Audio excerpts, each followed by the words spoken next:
Yo, what's up? It's your boy Dizzy, and we back with another episode of Halftime with Dizzy. Appreciate y'all tuning in. A lot went down in week 2 of the NFL. College football has some upsets, and so did high school football. We're gonna break it all down. Let's get into it.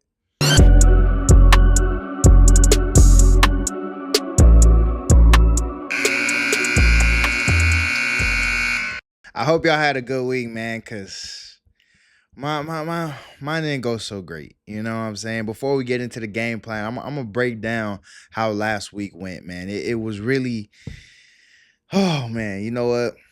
Mom, if anyone from the church is watching, you might want to skip. You know, you might not want to hear what I'm about to say. Just like 10, 15 seconds, skip a little bit. Last week for me was like short sex. It started off great. It feel great. Poor finish. Very poor finish. Last week, man,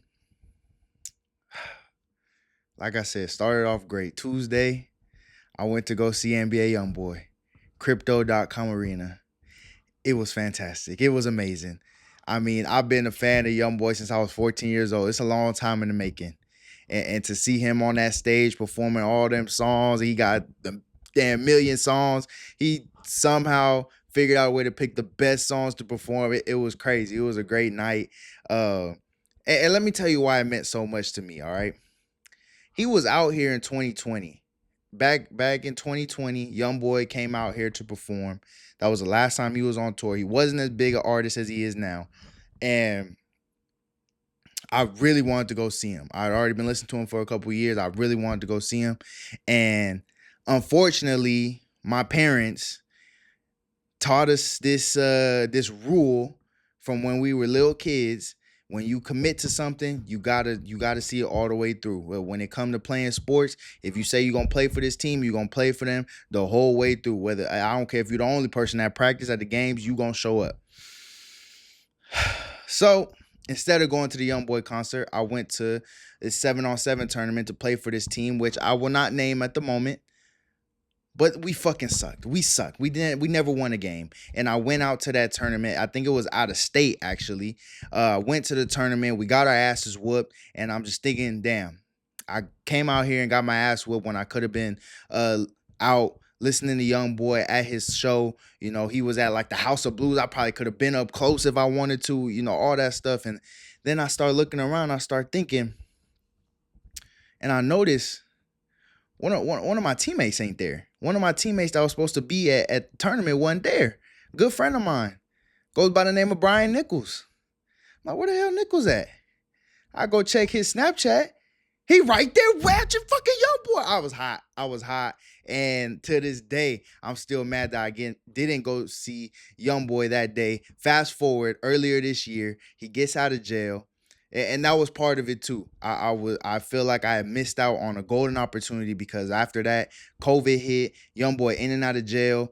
So it just looked like it was never gonna happen again. He was never gonna go on tour again. Fast forward to earlier this year, he announces as soon as he gets out of jail, he going on tour. Release the tour dates.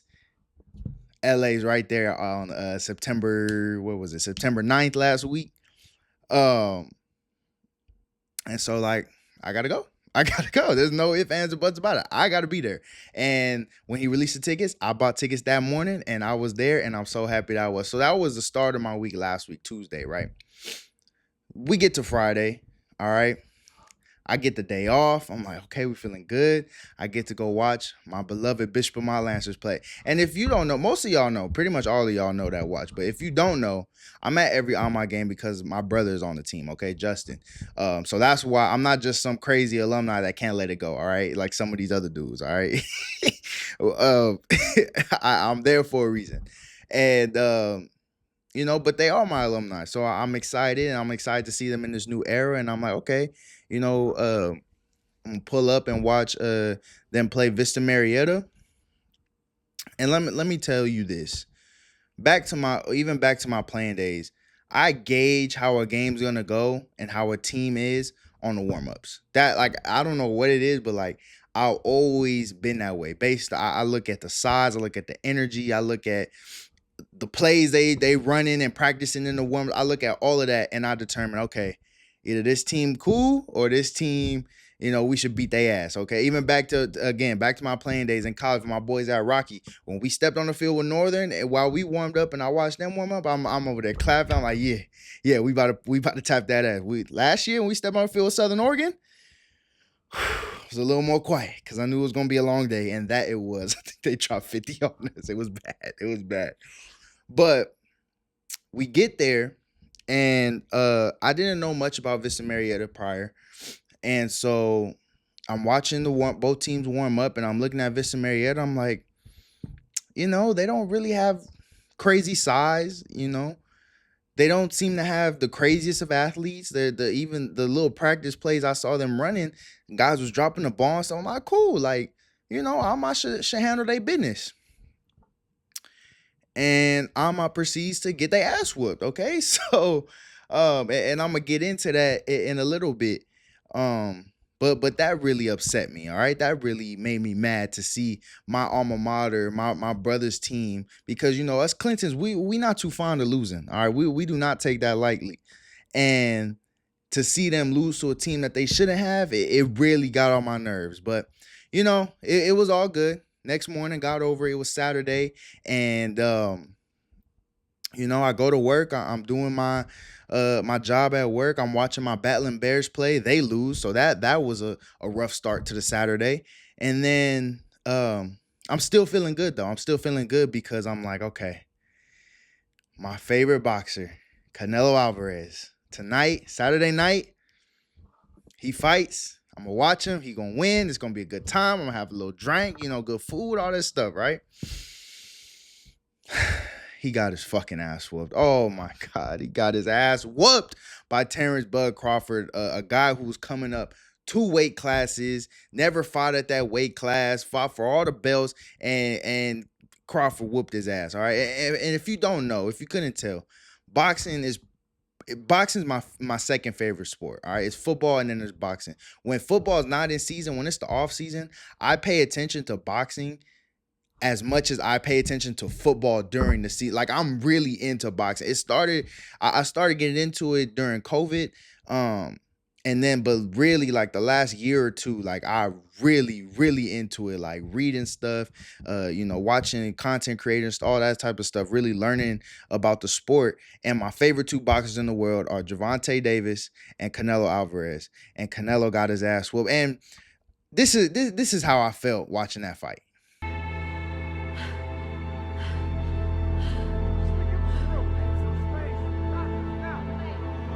This arena is completely silent as the audience waits to see. And the thing about it is that I've seen Canelo lose before. I remember watching him fight Bivol and he lost that fight.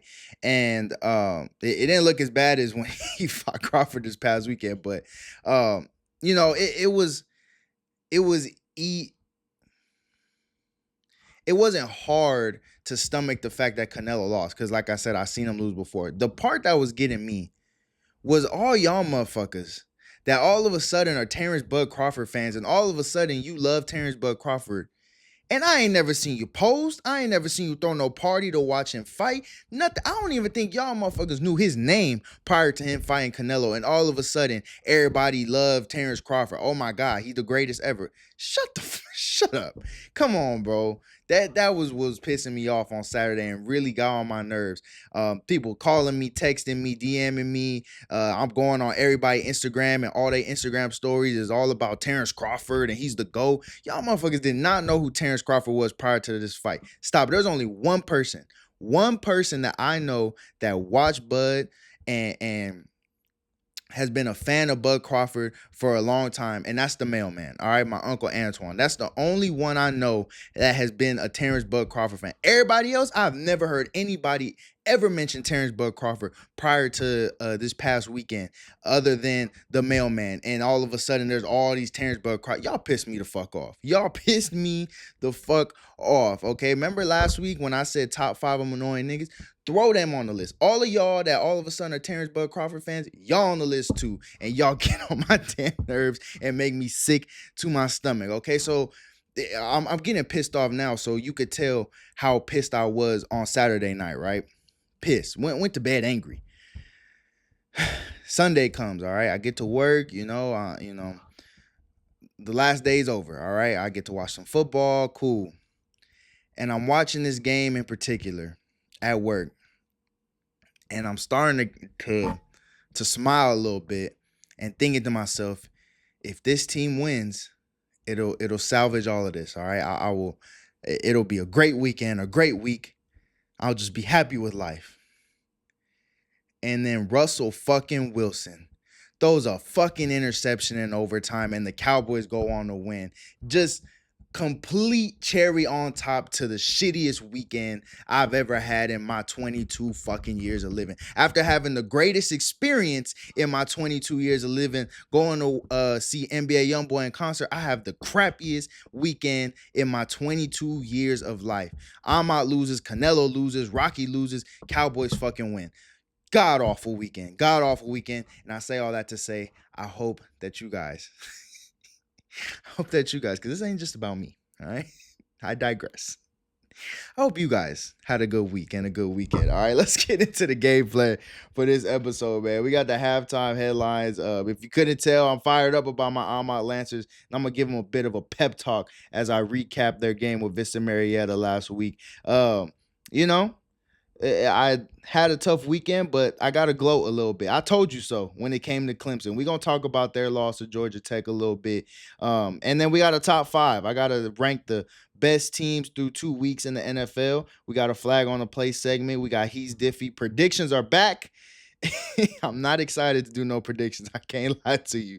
But we're going to do them anyway. And, of course, we got to wrap it all up with the halftime speech, man. But before we get started, I want to point this out and shed some light on this. This was actually something that was good in my week last week. Part of the really good part of my week last week. I'm going through my channel and I'm looking through my numbers. There's like a little dashboard part where it shows you all your numbers, subscribers, views, all that stuff. And I'm looking through it and I see something that says on August 19th, a little less than a month ago, I was at 190 subscribers. Today, as I record this, is September 15th. Of course, this releases on Wednesday, but it's pre-recorded. I'm at 236, which means in less than a month, I've gained 46 subscribers. And, I know a lot of y'all are subscribed to channels that have millions of subs, hundreds of thousands of subs, millions of views on every video. And so you hear that number and you may think that ain't shit. But to me, that means a whole hell of a lot. And I just want to take this opportunity to say thank you to every new subscriber and to everybody who's been tuning in consistently and been sharing my stuff and on your Instagram story, or maybe I don't see it. Maybe you send the link to somebody on text message or something. I just want to say thank you. I really do. I set a goal for myself, again, 350 subscribers, and it's not just for me, it's for y'all too. At 350, I'm gonna be giving some stuff away, a t-shirt with my logo on it, some gift cards and other merch and stuff like that. So we're heading in the right direction. Again, less than a month, nearly 50 subscribers. That means the world to me. It's not easy. I'm literally sitting in the garage, a quiet room, talking to a camera. Like, this isn't easy stuff. This isn't right now. It's 11:30 at night. I just got off work not too long ago. This isn't stuff that's always easy for me to come back here and do, but to see stuff like that and to see that I'm heading in the right direction, we're heading in the right direction, it just means the world to me, and I'm truly blessed, and I thank God for that. But again, we're not done. 350 subscribers is the goal, and I'm trying to hit it by the end of the football season. So keep running that up, and I'll be doing the giveaway at 350. With that being said, let's get to the halftime headlines.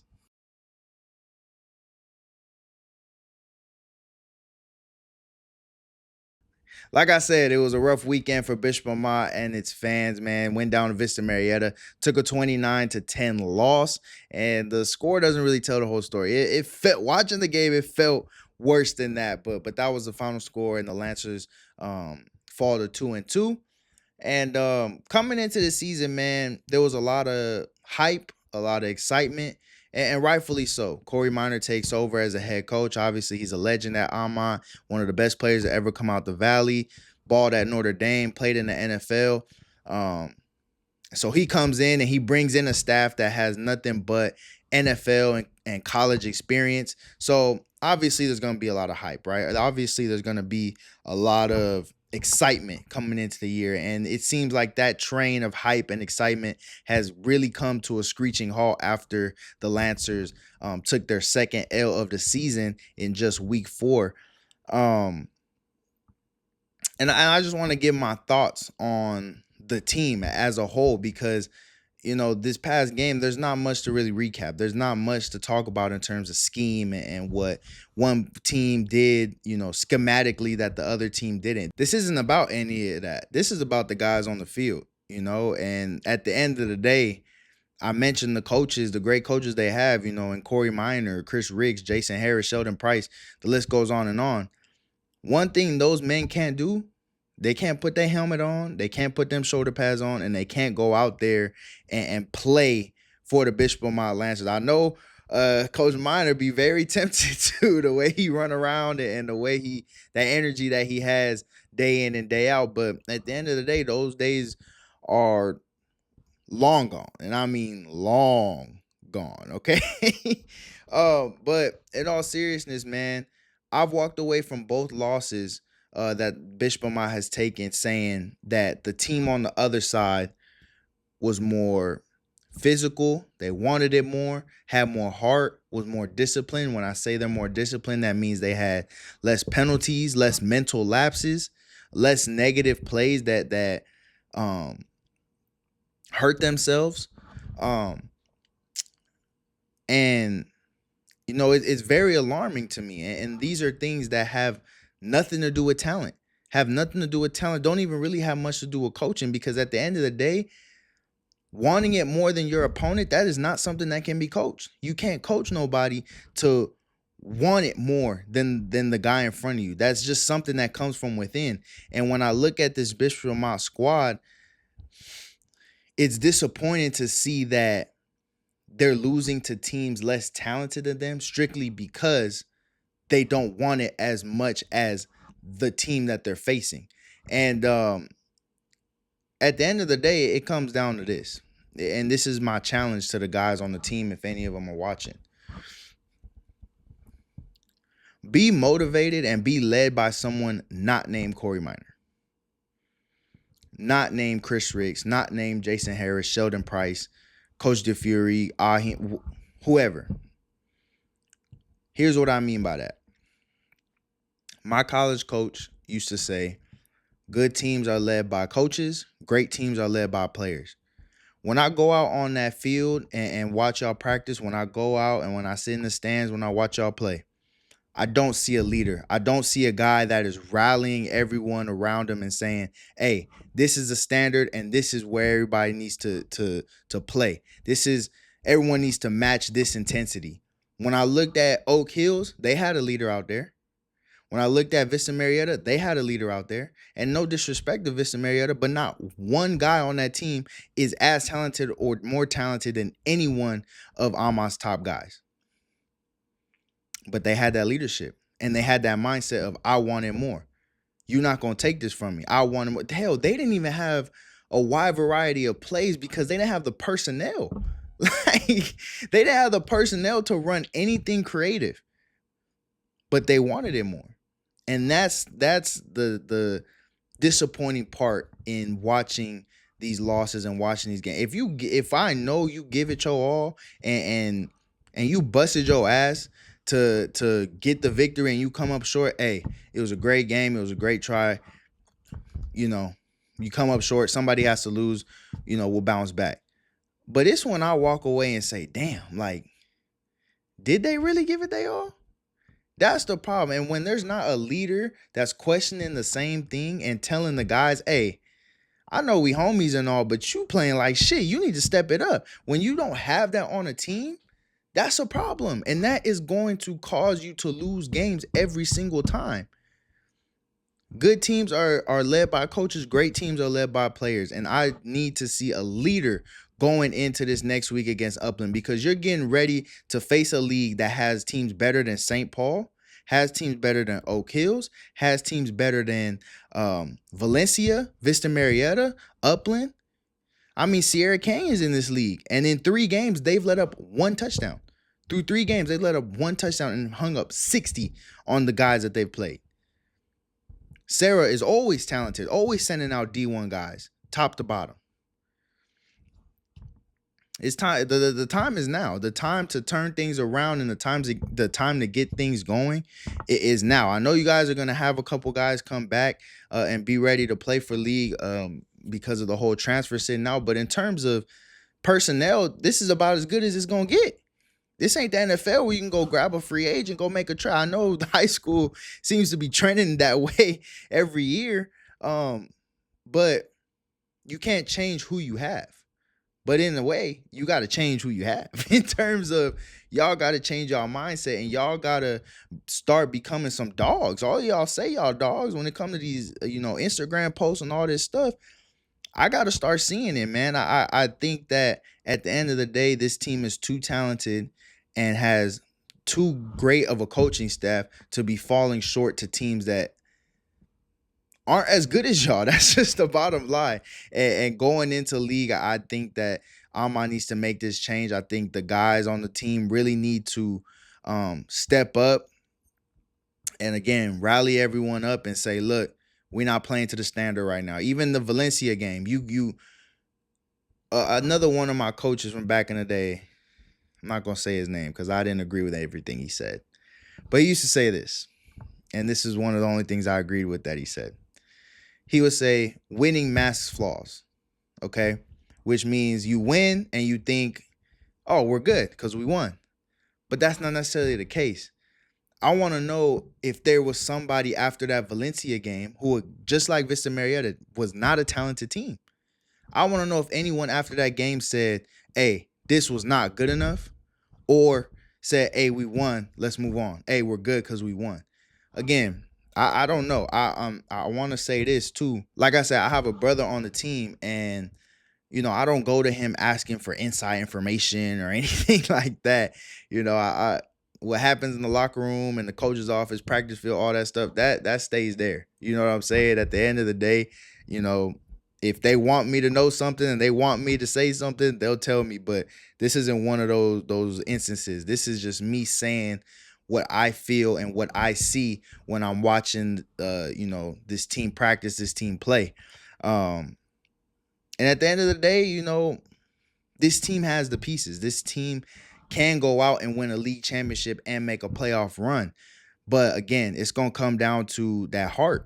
Who really wants it? Who's going to show that they have the biggest heart when they step on the field? Who's going to be a leader? And who's going to sit there and say, hey, follow me. Match what I do. I'm going to lead vocally and I'm going to lead by example. Match what I do when I'm on the field. And if you're not, go join esports, go join the Bacon Club, go join whatever it is. But if you're going to be on this football team, you got to be willing to be the baddest motherfucker on the field, and you got to be willing to put it all on the line for your team, for your brothers, whether you up by 50 or down by 50, not hanging your head because you go down 7-0. And that's what it's going to take to win a league championship. I would know because I won 2 of them. Okay? But I did. All right, I did. But real talk, 2018 and 2019, we were a team that was less talented than a lot of teams we played. 2018, we were less talented than Sarah. The Sarah had dogs on that team that went D1. 2019, I think all of Alemany's guys, all of their starters on that 2019 Alemany team went D1, and we beat them because we wanted it more, because we were more disciplined, because we have more heart. And that's what it's going to take to win in this league and win games in the future. And so I hope my Bishop and my Lancers turn it around. Let's move on to the next topic. Speaking of motherfuckers that can't get their shit together, Clemson Tigers. 1-2 for the first time in 11 years after losing the season opener to LSU and being upset this past weekend by Georgia Tech. 11 years since they started 1-2. This is what the Diz was looking like 11 years ago. Okay, you see that there? I mean, come on, man. So obviously that was a while ago, right? But now all of a sudden that they're 1-2 again, everyone's going, oh my God, what's going on with Dabo Swinney? Oh my God, what's going on with this Clemson program? But the Diz, all right? The Diz has been consistently bringing this to y'all attention for some time now. Take a look. Are they going to be a duo that actually goes out and wins it and goes out and proves why that's the case, why Klubnik should be that high in Heisman odds, and why Dabo should be considered one of the best coaches ever? Or are they going to be Lincoln Riley and Caleb Williams, where it's a really good coach, really good player, but we ain't going to win shit? You know what I'm saying? Like, that's the question that I want to see answered this upcoming season. You're in the ACC. You're not about to play some gauntlet of a schedule of a conference.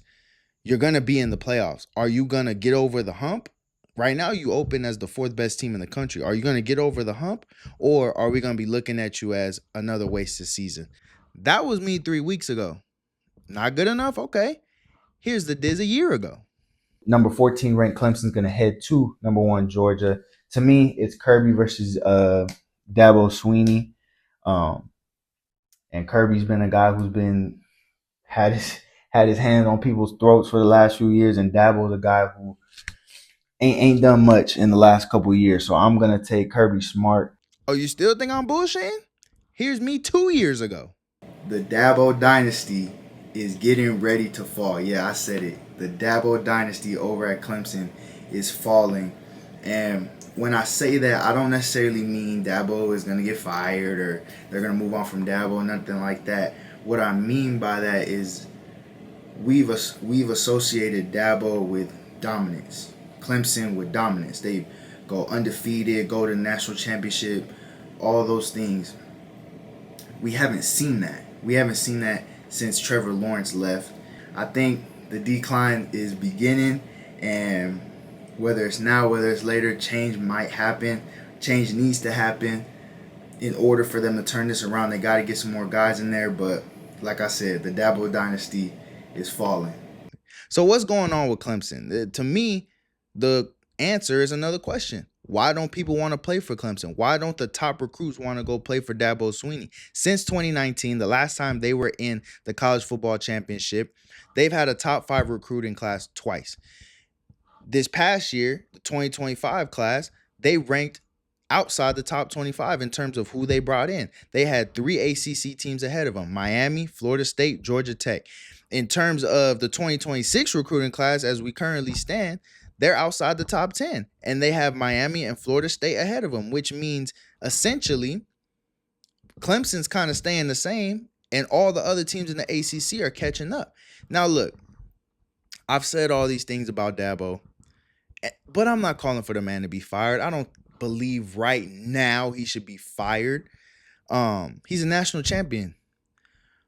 I just feel like the attention isn't on him as much as it should be, and the pressure isn't on him as much as it should be. And me personally, I believe that leash that he has and that leeway that he has, because he's a national champion, is getting shorter and shorter. That gap is getting shorter and shorter because the gap between Clemson and the other teams in the ACC are getting shorter and shorter.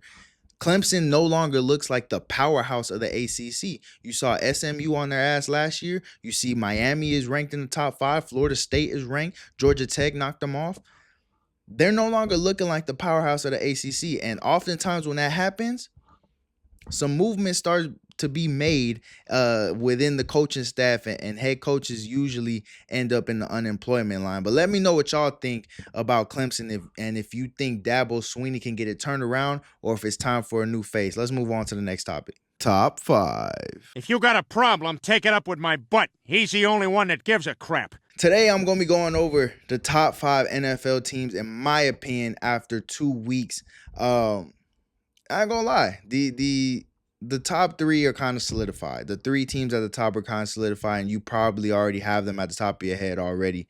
It's 4 and 5 that are kind of messing with me right now. I don't know. It's 3 teams that I feel like can kind of be interchanged and intertwined. I'm going to start with the honorable mention. To me, the honorable mention are the Los Angeles Chargers. They've looked good. Justin Herbert's looked good. This receiving core, Quentin Johnson, all of a sudden knows how to catch. So the receiving cores look good, but against the Raiders this past Monday, they did take a huge blow, by losing Khalil Mack. We don't know yet the severity of his injury and how long he'll be out, but I think this Chargers defense was, middle of the pack with Khalil Mack, and I think losing him, I think is very significant. And will be very significant if they lose him for an extensive period of time. So for that, I'm gonna move them off of the top 5 because I had them in there at first, and then I saw the game and I'm like, okay, I'm gonna slide them out for the time being. That could change, of course. Number 5 for me, the Tampa Bay Buccaneers. I'm very high on the Tampa Bay Buccaneers, if you couldn't tell already.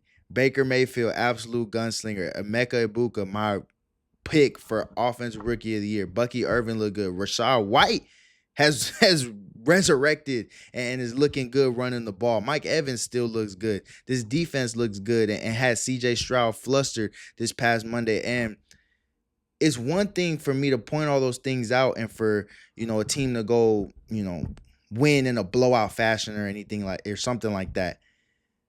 But to win the way the Tampa Bay Buccaneers did the other night, be clutch. Baker Mayfield was clutch. This defense got a stop, and this offense went down there and scored with seconds left on the clock to win the game. Actually, I'm thinking about it. They didn't get a stop. The Texans did score with a little bit of time left, but Tampa Bay was able to run the 2-minute drill, and they won the game because of it. That's huge to me, and that balls. And I think that when you factor in that they don't have Tristan Wirfs, and I think they're gonna get him back at some point this year. That's huge to me, and I think that through 2 weeks they are definitely a top 5 team in the National Football League. Number 4, in my opinion, again, these teams can kind of be interchanged. And at first, I had this team solidified at 4, then moved them to 5. Now I'm moving them back to 4. And the reason why, is messing with my head a little bit is because of a significant injury. That's the Green Bay Packers. They lost Jaden Reed this past weekend. I think he broke his collarbone. That's huge because that was Jordan Love's number 1 target. But if someone else can step up, if Matthew Golden, the first round pick for the Green Bay Packers, can step up and be what they hope he is, be what he was at Texas, then this team will be just fine. And this team is one of the most complete teams in all of football. And at the end of the day, again, it's going to come down to where Jordan Love takes him. Michael Parsons is making a huge impact because already you see the fact that so much attention is going to him that Rashawn Gary is getting good looks off the edge and making impactful plays. So this Green Bay Packer team is going to be scary again if they can find a big time threat to replace Jaden Reed and his impact. Moving on, number 3, the Baltimore Ravens. They'd probably be higher if they didn't wind up losing to the Bills. I mean, they look like the best team in football for the first 3.5 quarters of the Bills. They bounce back against the Browns, take care of their business. Lamar Jackson is Lamar Jackson. This defense stepped up a bit after we said, they look bad against Buffalo. Derrick Henry doesn't seem to be losing a step. He had a rough game against the Browns, but that was a one-off. He won't have another one like that. He had a great game against the Bills, of course, until he had, that crucial fumble at the end. But I think this team will be just fine. I think this team will be a top 3 team all throughout the year, just like the Buffalo Bills. They're number 2 in my list. Josh Allen, he's just entering that phase where it's like it's easy to him. When I talk about players that make things look easy, make it look like they're not trying, Josh Allen is up there. He's one of the guys on the list. He's got Keon Coleman looking like damn Randy Moss out there. James Cook is out there balling. This defense is doing well. And if this keeps up and the Chiefs keep looking the way they're looking, I think the Bills could become the favorites to come out the AFC and go out and play maybe this team for a Super Bowl, and that's the Philadelphia Eagles. The Eagles are at a point where it's like they can beat you however they want, but when it comes down to game day, they're just going to do what they need to win. You know what I'm saying? They're going to be like how we felt about the Chiefs last year. We're going to think, oh, they're not that good because, they keep winning by a field goal, by a touchdown. But ultimately, they keep winning because they're damn good. You know what I'm saying? They have so many pieces that can do anything at any given moment. AJ Brown could pop off, Jalen Hurts could pop off, Saquon, Devontae, anybody. And in terms of just complete teams and well-rounded teams, that is the Philadelphia Eagles. Those are my top 5 teams in the NFL currently through 2 weeks. Let me know what y'all think in the comments, and let's move on to Flag on the Play. Flag on the play. They wind up losing 14 yards. How about from now on you call a fair game? How's that sound? Sounds good. Okay. Wet Willie. First up on Flag on the Play, college football rankings. How the fuck is Notre Dame still ranked even though they're 0-2? They opened up the season being the 6th best team in the country according to these rankings. Then they lose to Miami and Texas A&M. Both games in which they were favored to win. If you went to go put some money down, Notre Dame was the favorite. They lost both times. They lost to teams they should have beat, according to the rankings at the beginning of the season. And they have a cakewalk schedule the rest of the way. These were the toughest 2 opponents they play all year. The only other team that might be ranked by the time they play them is USC. They're 25th right now. And USC plays Illinois and Michigan before they play Notre Dame. So by the time they play Notre Dame, USC might not be ranked. But you're going to leave Notre Dame in there as a ranked team, but kick out USF, who beat Boise State, who was a playoff team last year, and that USF was, I think it was 9.5-point underdogs going up against Boise State.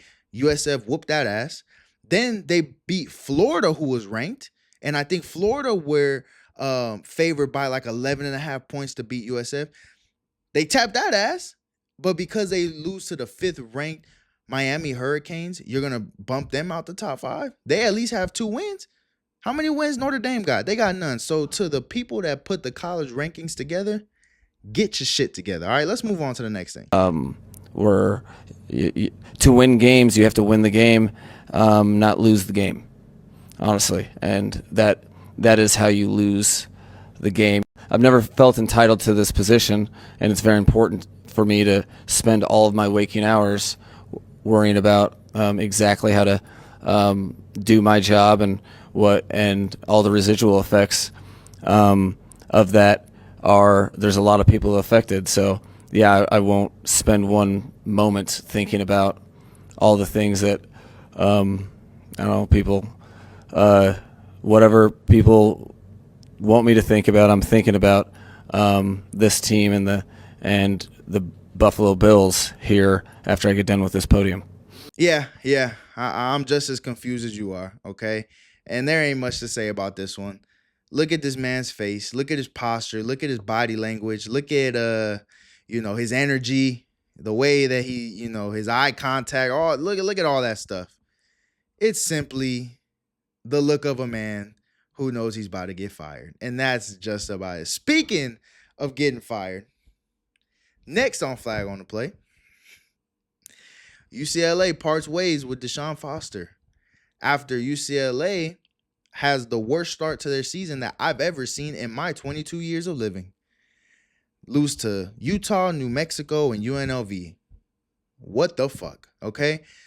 Deshaun Foster, he's a legend, man. A legend running back from UCLA.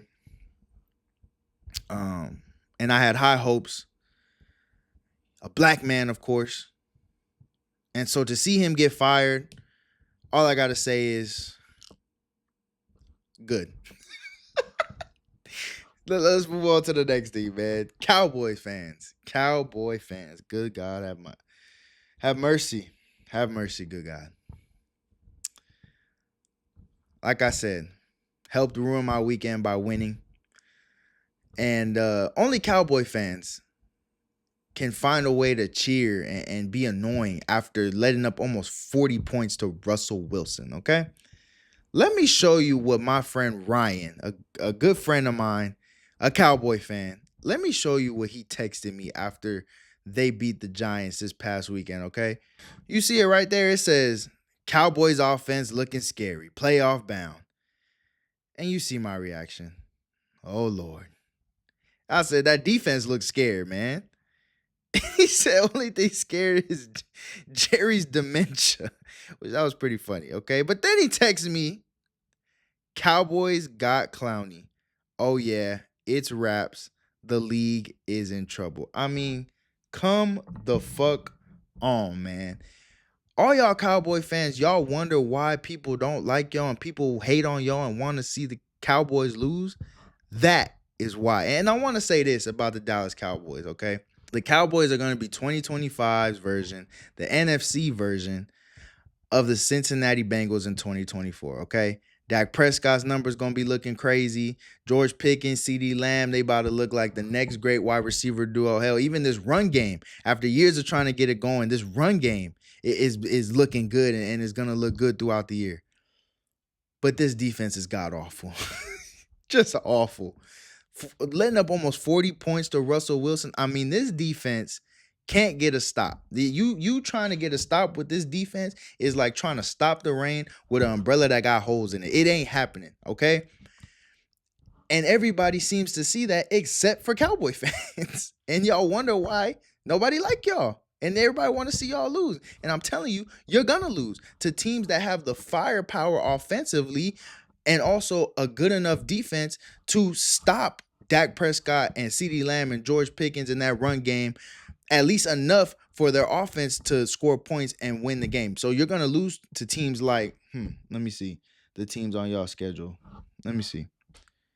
Yep, you're going to lose to the Packers, the Commanders, the Broncos, Eagles, Chiefs, Lions, Vikings, Chargers, all on the schedule, all losses, okay? So Cowboy fans, it's time to humble yourselves a little bit. Lastly, on Flag on the Play, man, this dude I interviewed this past week, wide receiver for Ayala, Brenton Smith. Take a look at some of the things he said in this interview. How you feel going into week 4? I'm feeling good. 0-3 start. We had a lot of injuries.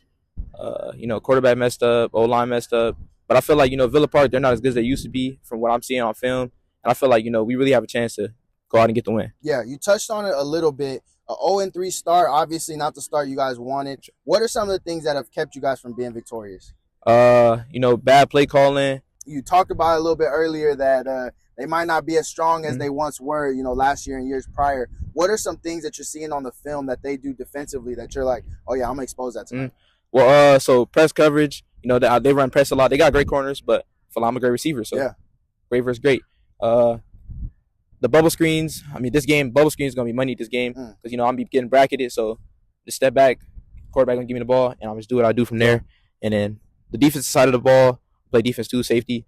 They throw the ball a lot. So, the ball's in the air. It's room for picks. So yeah. Just say that. Ayala went on to lose to Villa Park 43-7.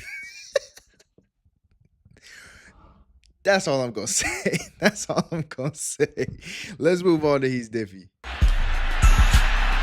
open and flicked into the end zone by Jerome Simpson. Oh. First up on He's Diffy, how about Corona Centennial beating up Mater Dei, the big upset, the biggest story in high school football, beating Mater Dei 43-36, handing Mater Dei's first loss since 2023, led by guys like Jonathan McKinley, who had 3 sacks and a forced fumble in the first half. Jaden Walt Green had 2 interceptions. One of them was a pick 6, and the second one sealed the deal. Hey, man, Division I may be up for grabs this year. When you see Mater Dei go down, and so obviously Santen's the real deal. Bosco, they've been barely beating some of these teams from out of state. Mission Viejo's looking really good. You got Santa Margarita, you got Olu. I'm hearing some great things about Sierra Canyon to be on the lookout for them. The D1 might not just be Mater Dei and Bosco in the championship this year. It might actually be a little bit different, and maybe, just maybe, some of these teams are catching up. I sure as hell hope so, because I'm tired of seeing just Mater Dei and Bosco every year. Let's move on to who's next on He's Diffy. TJ Chukura. I hope I'm saying that right, brother. Wide receiver for Black Hills State. Black Hills State is 0-3 right now, but that is not because of this guy. 438 receiving yards and 7 touchdowns through 3 games. That leads all of Division II football. And before you try to raise an eyebrow and scrunch your face at Division II, we not doing that here, okay? So many great athletes that, for whatever reason, don't end up going D1. Don't get snagged up by a D1 school and end up being an absolute gem for a D2 school, NAIA D3, and this guy definitely seems to be one of those. You want to know why? Because if you compare his numbers to receivers in Division 1 and where they would rank second by 5 yards. Shout out to TJ, man. Keep doing your thing, and hopefully, you guys can get a win soon with the performances that you're putting up.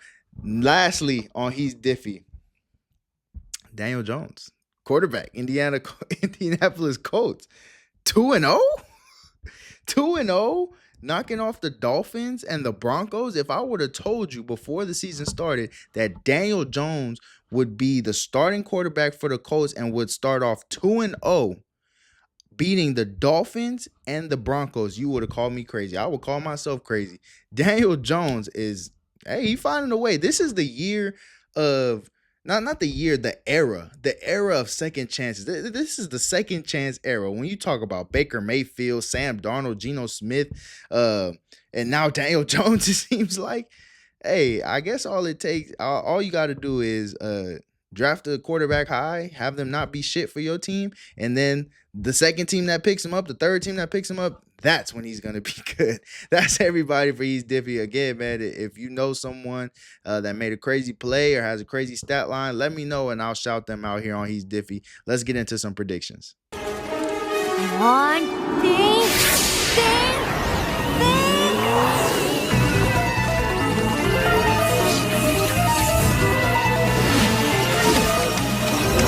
All right, well, if you watched last week, I didn't do this last week because, teams have been really letting me down. I've been making these predictions and then all of a sudden I predict a team to win and they forget how to play football, okay? So, like I said, I'm not going to shy away from showing my overall record and showing when I don't do too well. But I'm also going to remind you that this is my fucking show, okay? And I'll do what I want. And this week, I'm going to predict a couple, not all, but a couple of easy ass games to get my, get my record back up. You know what I'm saying? Let's start with Amat coming down to Upland this Friday. I'm going to go with Amat to win this game. I'm going to be a homer. I'm going to be biased. Upland has not started the year too well. One could argue neither has Amat, but Upland has started kind of worse. So I'm going to go with Amat to have a bounce back win on the road. I don't have no scores on here. So, yeah, I just got Amat winning. Next up, Corona Centennial coming down to Rancho Cucamonga. I got Centennial winning, man. It was a real tough decision, but I got Corona Centennial winning, probably like 100-0, something like that. All right. Next up, Sam Houston. You guys know my Sam Houston Bearcats. Something about their consistency. Week 1, week 2, week 3, I told y'all they lost. And each loss was by 17 points. They keep doing it. That tradition, that weekly tradition is going to be broken this week because this week they play Texas and they're going to lose 77-0. Give me Texas to win that game. I told you, I had to do some easy ones to get the overall up a little bit. You see the record right here, man. It's not good. So I gotta try to get back to 500. All right, here's a couple of interesting college games coming up. Fresno State heading down to Hawaii. I'm gonna take Hawaii to win the game, man. I did another dynasty in NCAA. This one's with my coworkers I'm Hawaii. I picked Hawaii and we whooping ass right now. So I'm gonna predict that they do the same to Fresno State. This next one, I'm excited to see this one. Texas Tech, who's ranked 17th at the moment, is gonna go down to Utah to take on the 16th ranked. What are they? The Utes. I'm gonna take Texas Tech. I'm like sneak on the low, like sneaky link type shit. Like I like Texas Tech. I like Baron Morton. I like Coy Aiken. I like this defense and how they get after it. I'm going to take Texas Tech to win this tough game on the road. It's not going to be easy, but I'm going to pick Texas Tech to win this one. Next up, NFL. Broncos at Chargers.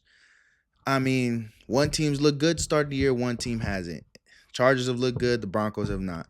Chargers, I'm going to take them to win this game. It's at home, but I went to the Chargers-Broncos game at SoFi last year, And it was nothing but Bronco fans out there. So it might feel like a home game for the Broncos. But either way, I think the Chargers found a way to pull it off. Bo Nix has been struggling. And I think that Herbert has been rolling. So I'm going to go with the quarterback that's been rolling to beat the quarterback that's been struggling. Lastly, Lions going down to the Ravens. Going down to Baltimore to play the Ravens, okay? It's late. You know, I be forgetting how to talk when it's late. I'm going to take the Ravens to win the game, man, at home.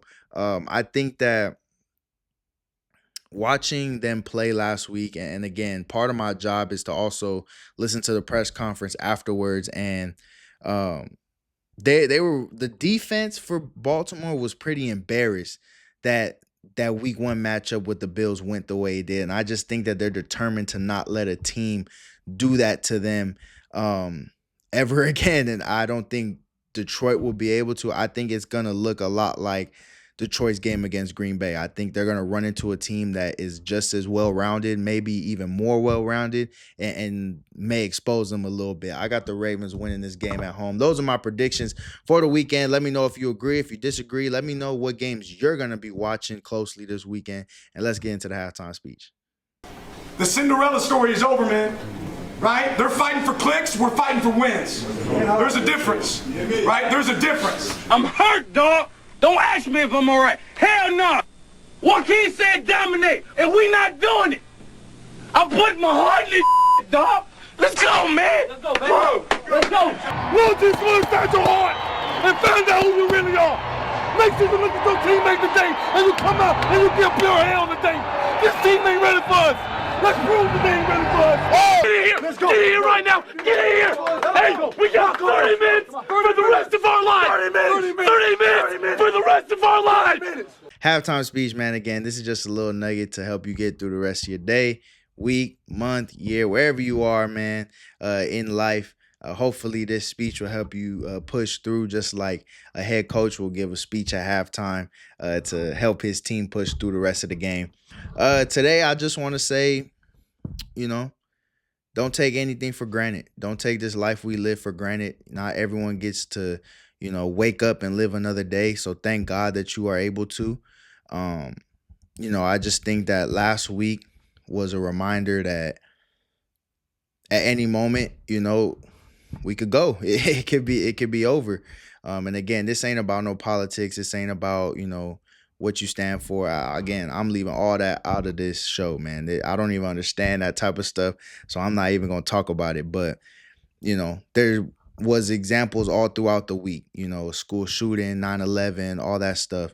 And there's examples every single day. You know, people don't always wake up the next morning. You know, the next moment, the next second isn't guaranteed to anybody. So why not cherish it?